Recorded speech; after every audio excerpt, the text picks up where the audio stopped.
you don't want it. And that's the harsh reality. I can't give you shit. You can't give them shit. We can give you ideas. Hey, what's going on, everybody? And I know everyone is excited, just like I am, for NCAA 25. We haven't had a new college football game in a decade, and it's so beloved. There's an entire large modding community dedicated to this game. College football fans are some of the most fanatical fans you'll see out there. They love it. And God, I've probably put, if I had to guess, 2,000 hours into NCAA 14. I stream it on the channel, play the role of an offensive coordinator. It's great. Unfortunately, I feel like it's going to be disappointing. And it's going to be disappointing for the same reason a lot of games are extraordinarily disappointing. And it is because of the aggressive monetization. So, what is the problem with Madden? I mean, there is a consensus that Madden has sucked, since Madden 2004? Since there was really no competition, since 2K got out of making Madden. Not NCAA. 2K5 was probably the last premier good NFL football game. Now, Madden holds the exclusive license to making pro football games, and it suffered. What do they focus on? They focus on Ultimate Team. That's the premium. As soon as you load into the game, the first thing you're hit is buy Madden Ultimate Team packs. Here's a free Madden Ultimate Team pack. Open it. And these companies, and this is documented, have hired psychologists that understand a gambler's mind and try. It's literally like offering you crack. They want to get you used to spending money on the game. And NCAA 14 was already heading to this. It didn't, I don't know if you'd call it microtransactions, but you could pay for a recruiting pack where you would recruit like you're a six-star school. You would train like you're a six-star school, and those were like $10 a piece. They gave us uniform packs. It's not going to be any different with NCAA 25, as much as I hate to admit it. So let's go look at these numbers. Right here, net revenue generated by EA from extra content sales for Ultimate Team mode from fiscal year 2018 to 2021. The last year that I'm aware they reported, 2021, 1.6 billion. This doesn't include sales of the game. By the way, $60 game. Doesn't include that. $1.6 billion for gambling mechanics. Make no mistake, that's what it is. Anytime I give you money and I don't know what I'm getting in return, it's gambling.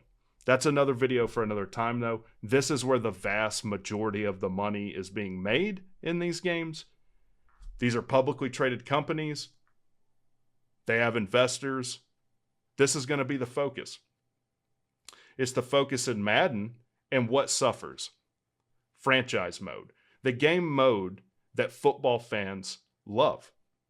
Franchise mode. Year after year after year, Madden is a complete disappointment in franchise mode. Hell, sometimes they don't even update the graphics from the previous year. In Madden 20, I'm pretty sure it said Madden 19 on the sidelines. Why would they care? They're going to focus on what makes the most money. Here is it broken down as a total. So for 2023, this big gray bar, that's what do they categorize as? Live services and other. 5.4 billion. Full downloads of the game, 1.2 billion. 1.2 billion. This article by Game Industry Biz breaks it down. A year after reporting revenue figures from Ultimate Team, EA has selected to omit mode's earning numbers in this year's annual report. I guess they're talking about what year didn't they report? Either way, I think they say it.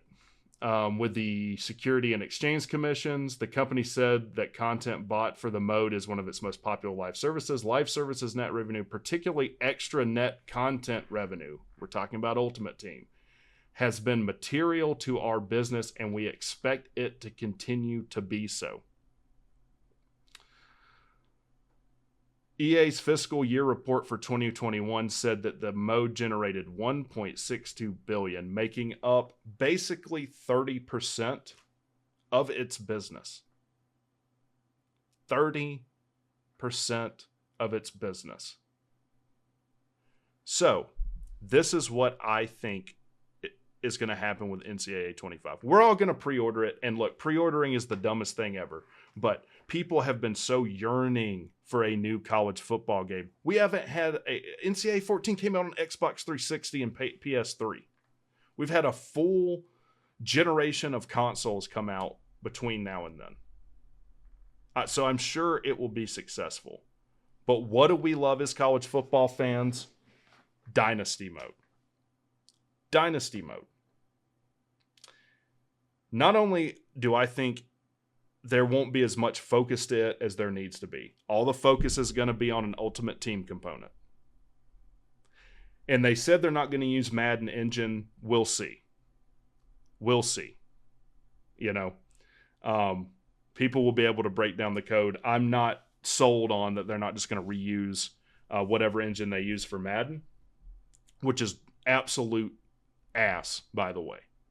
Animation-based engine, and sure, so is NCAA 14, but I think it logically runs a lot better. Dynasty mode's going to suffer. The focus will be Ultimate Team, and you're going to have microtransactions in Dynasty mode. It's going to be oh so easy for them. Like I said, we've already seen it. Hey, do you want to insta-commit this 5-star quarterback? F you, give me $10. F you, give me $5. There's going to be loot boxes for those type of power-ups. There's going to be loot boxes for uniforms. It wouldn't surprise me. Loot boxes for any cosmetic thing that you want. And they're going to loot box pay-to-win mechanics. It might not be as egregious in other games, but what has happened since the beginning with microtransactions, they get you used to it. Then they'll go too far. Then they walk it back and say, hey, well, it's not as bad as it used to be. So I hope I'm wrong. I really, really do. But I have no reason to think a company like EA, that's 30% of its business is live service microtransaction BS, is not going to completely go into overdrive with that in a game that's going to be, that has as much hype as the new college football game. Now, you might be thinking what I'm thinking.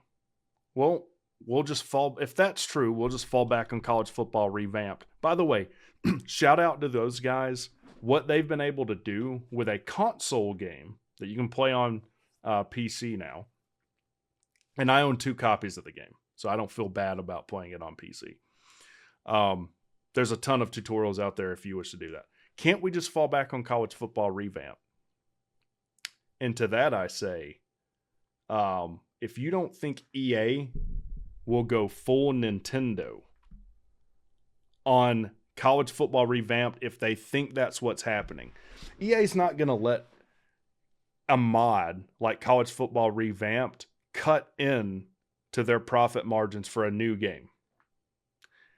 I think if that happens, if there's a large outcry about the monetization in NCAA 25, then EA will send a cease and desist to the college football revamp. Modding, whoever does that, community, whatever you want to call it, and they will have it taken down. So you will be forced to play the new college football. Now, if you already have it, you'll be good. But that's what I think. I don't have any confidence in a company like EA. For, just look at other games that they've done this in, Battlefront 2, that they're not going to do something like that. So I hope that I'm wrong. I really do. But I don't think I am. Would you leave almost $2 billion on the table? Heck no. And as much as I hate to say it as well, people will buy it. If it's aggressively monetized to the moon, no matter what the negative response is from people like me, and there's a lot of them, it will be ultra profitable. And it has been. Look at how critical people have been of Madden for the past basically 20 years. Still, $2 billion. So let me know what you guys think. Do you think I'm off base? Do you think I'm wrong? Do you agree? Let me know in the comments. I'll see you guys on the next one.